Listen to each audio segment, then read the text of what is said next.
Thank you, Mike.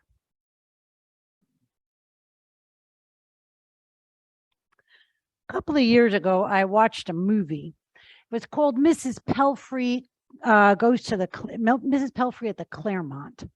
Now an old movie, vintage probably, 2005, British movie. And in it, an older woman, Mrs. Pelfrey, has decided for whatever circumstances that I cannot remember to move and live in a hotel for the remainder of her days. And she packs all her worldly belongings in 5 suitcases and is driven to the hotel, and an elderly doorman is there ready to receive her. And he comes down and he opens the car door and lets her out. And then he opens the boot of the car and takes out 5 suitcases, of which he promptly gathers under arms and whatnot and carries them up the stairs. 2 miracles have already happened. One, a woman has chosen what to put in 5, all her worldly possessions down to 5 suitcases. You try it. It's a miracle. She has figured out. And again, I don't remember the circumstances which has brought her to this place where she was down to 5 suitcases. And of course, she didn't need furniture because she was moving into a hotel. So she was fine. Second miracle, an elderly doorman lifts 5 full suitcases and carries them up jauntily at one time. That is never how I pack a suitcase. My 5 would have taken 1 trip each. 1 trip each. And if you fly these days, you know that it's like super important to make sure that you have a scale that's accurate, right? Because TSA will allow just so many pounds or kilos. And then you got to sit there in the airport taking out those 2 or 3 things. You know, what do you sacrifice? Your toothbrush or your underwear? I don't know. Depends on if you're a boy or a girl, right, Sarah? What did Andrew? Ethan had a great packing list for his trip up to the Boundary Waters. Very, very specific. Don't deviate from it. So he couldn't sacrifice anything. But you know that TSA limit is absolutely there. And then if you know, like me, I haven't traveled that much in the last couple of years, but I hate paying baggage fees. And it seems that in the time between when I travel, the baggage fees have gotten exceptionally large. Like, you can get on the plane, but we're going to charge you for the air, and we're going to charge you for your bag, and we're going to charge you for everything, right? Just, I don't want to do that. And this summer, I'm sorry for those of you who will be traveling abroad, there was a lot of lost luggage. Like everywhere, there's like hundreds and thousands of lost luggage things all over the place. Couples going on their honeymoon and got their luggage when they got back. Not helpful. But so people are like, I'm going to do this. I'm not going to check a bag. I'm going to put it all in the smallest thing I can. I'm going to shove it in there, right? And inevitably, it will not fit in the overhead compartment. And you have to gate check it anyway. Ha. And then there's those who, like my husband, would skip the airport altogether. Not going to put myself in that predicament, and I'm going to pack the car. Now, we just packed for the 2 of us, but back in the day, you packed the car to the millimeter, right? If you could slip an extra piece of paper in there, you were lucky, except for the all-important space between the siblings in the back seat. Because you did not want to drive, however far you were driving, with the, he's touching me. I can't see out of the window. That's the one space you make sure you leave, right? And throughout the summer, there's a lot of folks that you look around and say, oh, they're not here today because they're up north, they're down south, they're traveling, they're at grandma's house. People go to the beach, people go everywhere. You are packing all summer long for a picnic. Not yet, Maggie. You'll get packing, don't worry. Oh, Maggie, an anxious packer. 2 weeks to go. 2 weeks to go before their trip, and packing is something she's concerned about. What will I take? I know Maggie, I've traveled with Maggie before. And it's the same. What will I take? Which outfits go together? How can I make this mix and match, right? All those kind of things you have to do, right? Am I going to go swimming? Am I not going to go swimming? These are the questions we ask ourselves when we pack our stuff. Am I going to go skiing or snowmobiling? What do I have to have? Do I have to take a gift in the thing? Do I wrap the wine up really tight? Or yeah, because there's nothing worse than spilt wine in your suitcase. But there are family from the church that just traveled that they brought their luggage got lost. And when it came back to them, not too terribly late, the wine was fine, but some other box of like baking stuff that they had bought was like pulverized all over all of their clothes, like talcum powder. So yeah, you pack, everybody's packing. And the author of the book of Hebrews gives us a packing list. Gave us part of it last week when we heard about Abraham, Sarah, Isaac, and Jacob. And this week he gives us a packing list of who to take with us, right? Who to pack in with us. King David, you know about him, Barak, Gideon, and Rahab. And if you don't know about Barak and Gideon, read the book of Judges. Ehud, the left-handed swordsman, is in the book of Judges, a great raucous book actually. And Rahab is in the book of Joshua. And we're to take these faithful people with us wherever we travel and know that they trusted in God's promise, even though the promise wasn't fulfilled in their lifetime. They trusted in the one that was to come, that we know as Jesus, the pioneer and perfecter of our faith. This packing list of people ends with a conjunction, which is a weird way to end a list, right? But you have this whole list of people, and then the author says, therefore. That therefore takes us from the past, Abraham, Isaac, Jacob, Sarah, David, Barak, Rahab, to the present and future. Therefore, let us run the race that is laid out before us, since we have such a great cloud of witnesses surrounding us.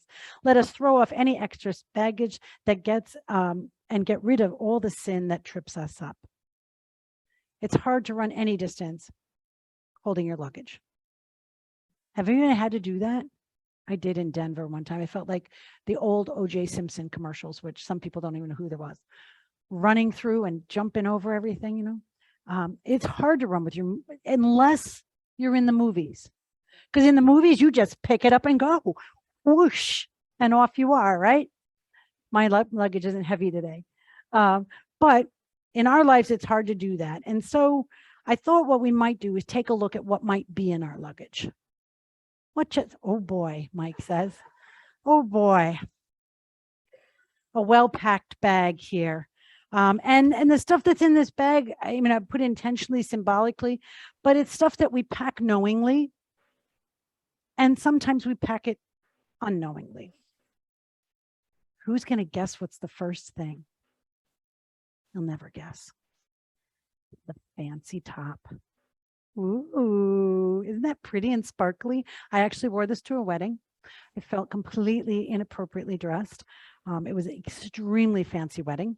And I wore this with slacks. Isn't it pretty though? We put in that fancy top, that thing that says to the world, oh, look at me. I am so fabulous. I am so beautiful and wonderful. And you know, all those things, I'm good at math. No, I couldn't say that, could I? But you say those things that you're good at, right? You know, I can pick up $20 bills off the floor. I can, you know, all the things that you are proud of. That's not bad to be proud of them, but we pack that and we say, I want the world to see just this part of me, the beauty, the sparkle. But I wonder, do we worship our stuff sometimes? Do we worship the image that we present when we wear the fancy, sparkly top, the tuxedo, or whatever it might be? What do we sacrifice to get it? And when we've got it, do we flaunt it? Does the acquisition of such sparkles separate us from God and one another? Maybe. I'm not to say you shouldn't be proud and know that you are. I look at y'all. I already know. You need no sparkly top for me. You are all already amazing. Item number 2. The other shirt. The other shirt that's stained and perhaps torn and a little stinky. That other shirt that is at the opposite end of the sparkle spectrum. That says, I am not worthy. Look at me, I'm old and wrinkly and used up and painted and stained. I'm imperfect. And that imperfection exposed reduces sometimes any expectation. You couldn't expect anything of me, could you? Look at how scarred and damaged I am. Can't expect anything of me. I pack that and I unfold it at different times, do I not? And then, what could be next? Take a guess. Pants? Right, gotta have something to go underneath these things, right? Here it is. Sweatpants, man. Spandex. We're talking comfort zone. Oh, Bonnie's right on it. Comfort zone. These things that I just like, I want to stay in my comfort zone. Don't push me out. Don't make me get in anything that doesn't have enough elastic to make me comfortable for the rest of the day. Right? Those are important. They are, but don't. Can I save the world in my couch, on my couch in my sweats, please? That's all I ask of you, God. Just let me stay in my comfort zone. You and I know it doesn't generally work that way. That we every now and then have to get out of our comfort zone and take a risk and encounter people who are different than we are and who have different stories and will stretch us. Next guesses? You'll never guess it because most of you don't own, well, some of you don't own one ever. Some of you may never have worn one lately. A slip. Vintage, mind you. I think it was my aunt's. A slip. A slip to represent those things that we keep so close to us that once we're wearing them, we don't even remember we have them on. That could be whatever that is for you. Those things, and when you feel this later, it is like, yeah, feels good next to my skin. And the other thing about a slip is it allows things to sort of flow right over your body. Allows you to not have to deal with all that crumples and bunchels and things like that. Not that some of you ever know what that is, but you have seen the women in your life adjust. A slip reduces the need for that adjustment because things just flow over you. Now, those things that you keep so close to you that you forget you're wearing them can be good, wonderful things. And they can also be things that limit how we see the world and our ability to love and find God's grace. One last item. Shoes. Oh, that would be good. I didn't think about shoes. I have my hoodie. It's a big old hoodie, right? And I just can wear this. When I put this on, it just like covers me all up, right? I just become a non-existent anything. Put the hood up, I could disappear.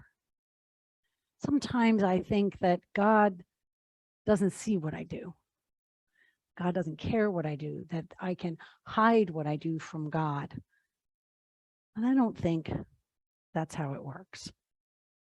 Because no matter how much I hide, God knows.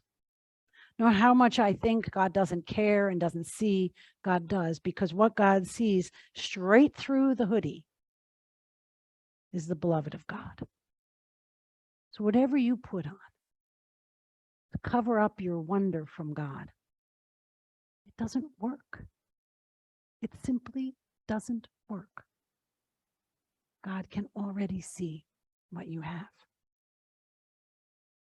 Now, these are only a few of the things we carry around. I didn't put in shoes. There's lots of things I didn't put. So all the analogies you would like to make, I will receive emails during the week. Thank you very much. That would be wonderful. What would shoes be? What would other things be that you would pack in your suitcase, or you think metaphorically that you have packed? But this list makes me wonder at what cost we put things in our suitcase. What does it cost us to carry the baggage in our lives? And I'm going to assert that I think the fees, the baggage fees, will bankrupt us if we allow ourselves to continually, unexaminedly carry it around. I invite you to think about that. But then you think, well, okay, what else am I going to pack in my bag if it's not this, all of who I am? Well, I've got another bag, nice and easy here. Let's see if I can manage this. I didn't practice the stacking bit, just so you know. In this one, the author of Hebrews continues to say, we have a cloud of witnesses around us. And this morning, when you walked through or drove through the mist and the fog to get here, could you catch it? Could you contain it? How much does a cloud of witnesses weigh? I know there's probably a scientific answer, Larry. You do not have to look it up on Google. But I know that the things that surround us, the people, the stories of faith, they give us what we can't touch. And so what I encourage us to pack in our bags are things we can't touch. Bess is already looking up over the top. What could be in there? I love it. And if you can see on the camera, don't tell anybody what's in there. But I have a few things in here, and I have that they're really, really light because there's as close to a cloud as I could get.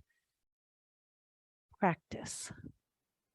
I encourage us to keep practice, daily practice of faith-filled living in our suitcase, in our baggage. I'm going to put it out though, just for the heck of it, right?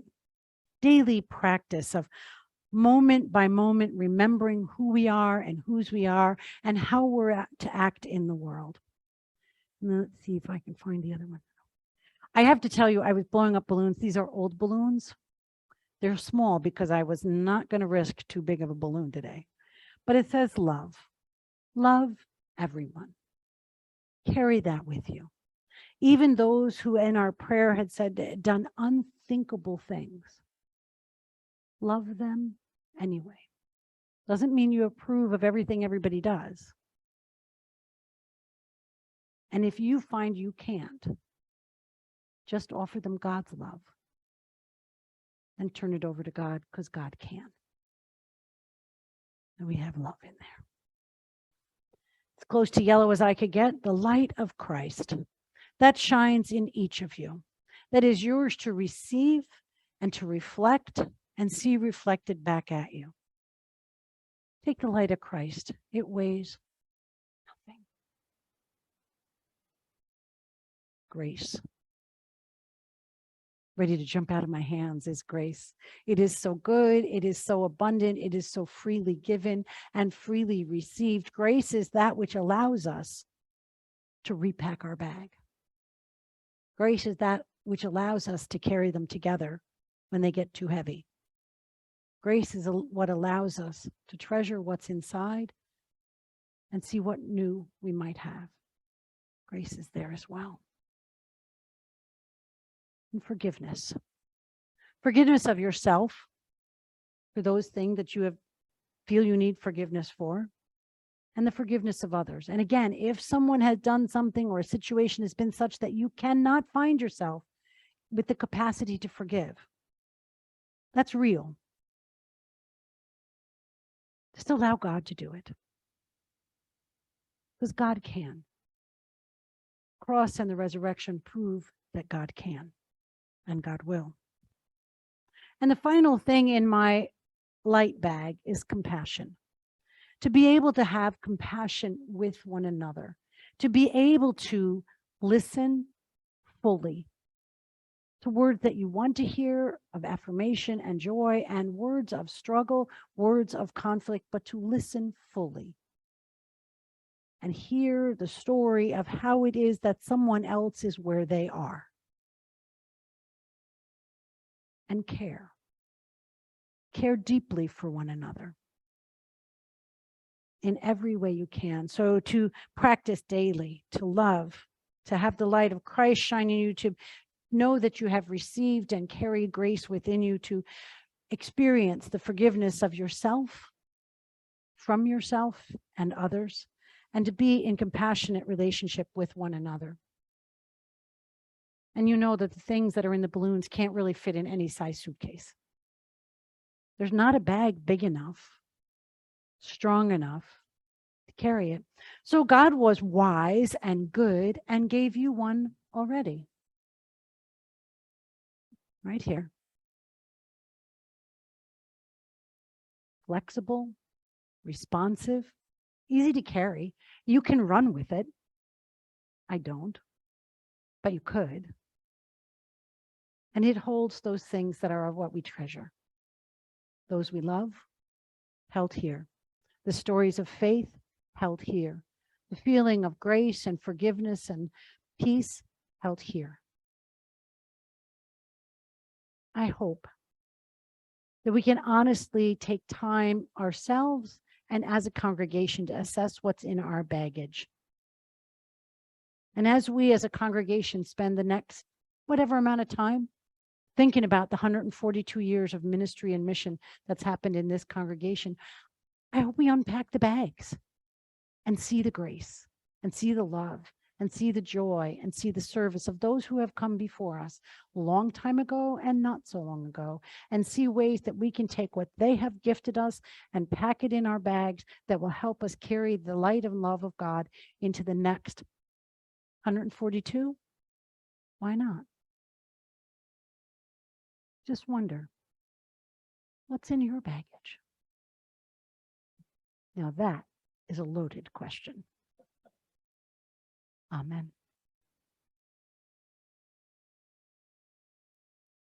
If I can find my bulletin under here.